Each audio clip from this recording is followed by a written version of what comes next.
Have you ever wondered why the Ten Commandments hold such a critical place in our moral and spiritual lives? The Ten Commandments, those divine decrees etched into stone, serve as a beacon guiding humanity's moral compass. They are a testament to the timeless wisdom and enduring significance that continues to pervade various theological contexts. Across diverse religious traditions, these commandments form the bedrock of ethical and moral teachings. They are not merely a set of rules, but a moral code that illuminates the path to a virtuous life. Each commandment is a gem of wisdom, encapsulating profound theological implications. In Christianity, they are a divine covenant, a pact of faith between God and His people. In Judaism, they are a part of the Torah, the divine law that guides life. Even in Islam, these commandments find resonance in the teachings of the Quran.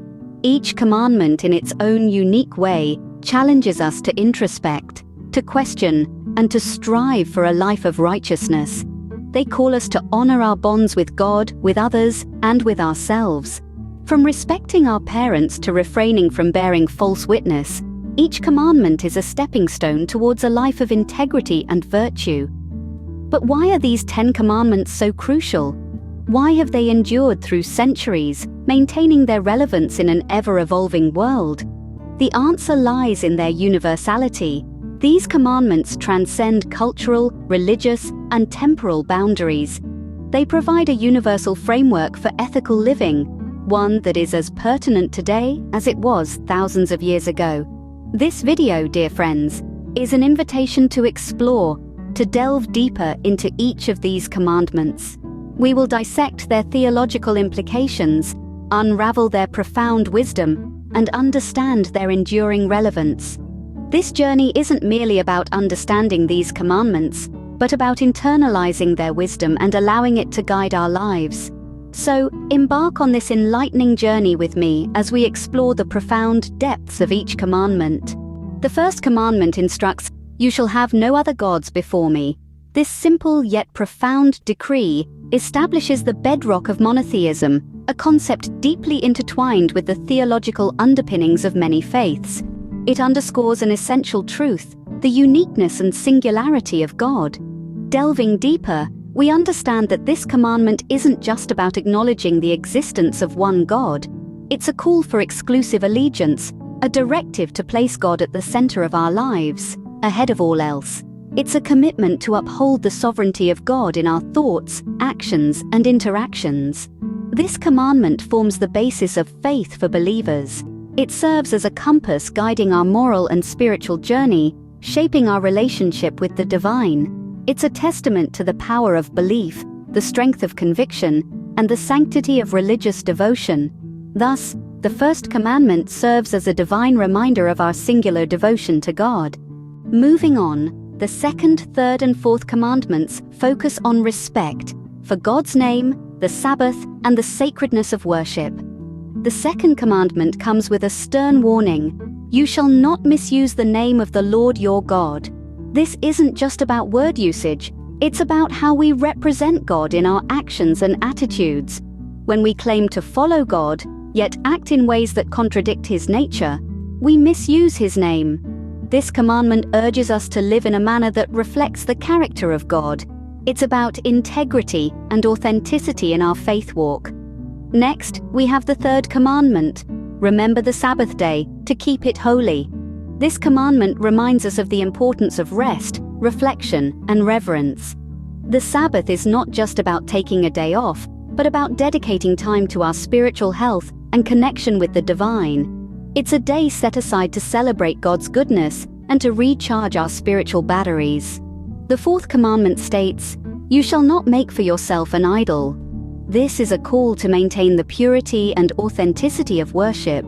It warns against the dangers of idolatry, of putting anything or anyone before God in our lives. This could be money, fame, power, or even our relationships. The commandment encourages us to keep our focus on God and not to allow distractions to divert our attention from Him. In essence, the second, third, and fourth commandments are about respect and reverence. They're about acknowledging God's sovereignty, preserving the sanctity of His name, dedicating time to honor Him, and ensuring the purity of our worship. They remind us that our relationship with God should be characterized by sincerity, devotion, and undivided loyalty. These commandments, therefore, underline the respect and reverence that should permeate our relationship with the divine. The fifth and sixth commandments speak to our interpersonal relationships, commanding honor to parents and prohibiting murder. Let's delve into the theological insights these commandments offer. The fifth commandment, honor your father and your mother, is a powerful decree that goes beyond mere obedience. It's not just about obeying your parents when you're young, but respecting them throughout their lives, and even after they've passed on. Theology teaches us that this commandment is about recognizing the divine authority that parents have been given. They are our first teachers, and through them, we first learn about love, faith, and the world around us. Their roles are sacred, and honoring them is a way of acknowledging the divine order. Furthermore, this commandment highlights the importance of familial harmony in religious teachings. It implies that respect and honor should permeate all our familial relationships, fostering a sense of unity and love. In essence, it's a call to uphold the sanctity of the family, which is considered the basic cell of society in many religious teachings. Now, let's turn to the sixth commandment: you shall not murder. This commandment emphasizes the sanctity of life. It's a clear and unequivocal prohibition against taking another person's life. But theologically, it goes deeper than that. It's not just about physical murder. It's also about how our words, our actions, and even our thoughts can murder someone's spirit. It's about recognizing the divine spark in every human being and respecting it. Of course, this isn't to say that defending oneself or others is not allowed. Theology often differentiates between killing in self-defense and murder, but what this commandment underscores is the inherent value and dignity of every life. In essence, these commandments guide us to uphold the dignity of life and the sanctity of family bonds.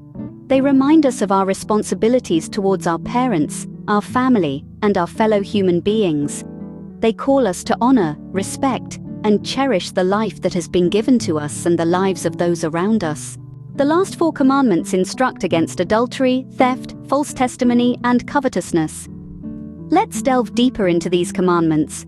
The seventh commandment, you shall not commit adultery, is a call to faithfulness. It's not just about marital fidelity, but also about loyalty in all our relationships. It underscores the importance of trust, integrity, and respect for the sanctity of commitments we make to others. Next, we have the eighth commandment, you shall not steal. At its core, it's about respect for others' property and rights.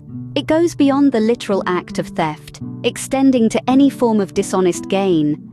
It urges us to value hard work, fairness, and honesty in all our dealings. The ninth commandment, you shall not bear false witness against your neighbor, is an injunction against lying.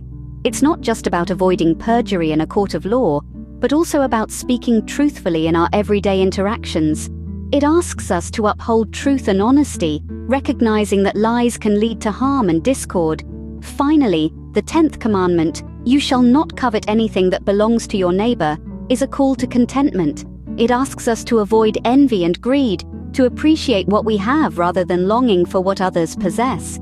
It's a reminder that happiness doesn't come from material possessions, but from inner peace and contentment. Each of these commandments carries a profound message about personal integrity, honesty, and contentment. They're not just rules to be followed, but principles to guide our lives by. They urge us to be true to ourselves and others, to respect the rights and property of others, to speak truthfully, and to find contentment in what we have. These commandments, thus, form a moral framework that encourages us to lead lives of integrity, honesty, and contentment. They remind us that our actions have consequences, that our words carry weight, and that our desires shape our character. They're not just about avoiding wrongdoing, but about actively striving for righteousness. So when we look at these final commandments, we see a roadmap for a life well lived, guided by principles of integrity, honesty, and contentment. These commandments, thus, form a moral framework that encourages us to lead lives of integrity, honesty, and contentment. Having explored each commandment in detail, we comprehend their profound theological significance. These are not merely rules, but divine wisdom imparted to guide humanity. The first commandment, which emphasizes monotheism, underscores the importance of recognizing and honoring a single supreme entity. Next, we delved into the second to fourth commandments, which highlight the themes of respect for God's name, the sanctity of worship, and the value of rest. The fifth and sixth commandments taught us about the significance of honoring one's parents and the sanctity of life, respectively. Finally, the last four commandments expanded our understanding of the importance of integrity, honesty, and contentment. They discourage theft, false testimony, and coveting, and underscore the sanctity of marriage. In essence, the Ten Commandments serve as a divine blueprint, guiding us towards a life of righteousness and moral rectitude. They are a beacon, shedding light on the path of ethical conduct and moral responsibility.